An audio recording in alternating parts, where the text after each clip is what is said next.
আমাদের অনেক বন্ধু-বান্ধব আছে। প্রথম অবস্থায় ডিস্টার্ব করার কারণে আমরা বিরক্ত ফিল হয়ে তাদেরকে একসময় ব্লক করে দিই। পরবর্তীতে যখন আমাদের রাগ কমে যায় তখন কিন্তু তাদের সঙ্গে কথা বলতে মন চায়। এই ব্লক করা বন্ধুদের কীভাবে আনব্লক করবেন ইমুর মধ্যে, এটা আমি আজকে আপনাদেরকে দেখাবো। তাহলে আপনারা মনোযোগ দিয়ে ভিডিওটা দেখুন এবং আমি চলে যাচ্ছি ফোন স্ক্রিনে। আমি চলে আসলাম ফোন স্ক্রিনে। ফোন স্ক্রিনে আসার পর এখন চলে যাচ্ছি ইমুতে। এই মুহূর্তে কিন্তু আমরা আসার পর এরকম একটা ইন্টারফেস আমাদের সামনে প্রথমেই চলে আসে। এখন আমরা যে বন্ধুদেরকে ব্লক করছে তাদেরকে আনব্লক করার জন্য এই যে উপরে দেখতে পাচ্ছি আমাদের লোগোটা, এখানে একটা ক্লিক করে দিব। এখানে ক্লিক করে দেওয়ার পর এখানে অনেক অপশন চলে আসবে। এখান থেকে আমরা সিকিউরিটি অ্যান্ড প্রাইভেসি এখানে একটা ক্লিক করব।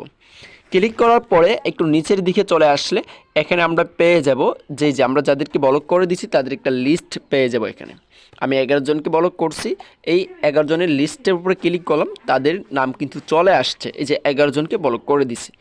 এখন তাদেরকে আনব্লক করার জন্য এই যে আমরা এখানে দেখতে পাচ্ছি আনব্লক এটার উপরে ক্লিক করলে কিন্তু তাদের সাথে পুনরায় কথা বলতে পারবো, তারা আমাকে কল দিতে পারবে। আপনারাও সেম সিস্টেমে, যেমন এই যে আমি এই যে ওনাকে আনব্লক করে দিলাম, আনব্লক করে দেওয়ার পরে এই যে প্রোফাইলে গিয়ে এখন তাকে আমি মেসেজ করতে পারবো, আগের মতো ফোন দিতে পারবো। তাহলে এইভাবে আপনারা যারা ব্লক করে রাখছেন আনব্লক করে আপনারা যোগাযোগ করবেন। তাহলে আজকে ভিডিওটা এই পর্যন্তই। আপনি কি ভিডিও পেতে চাচ্ছেন কমেন্ট করে জানাবেন।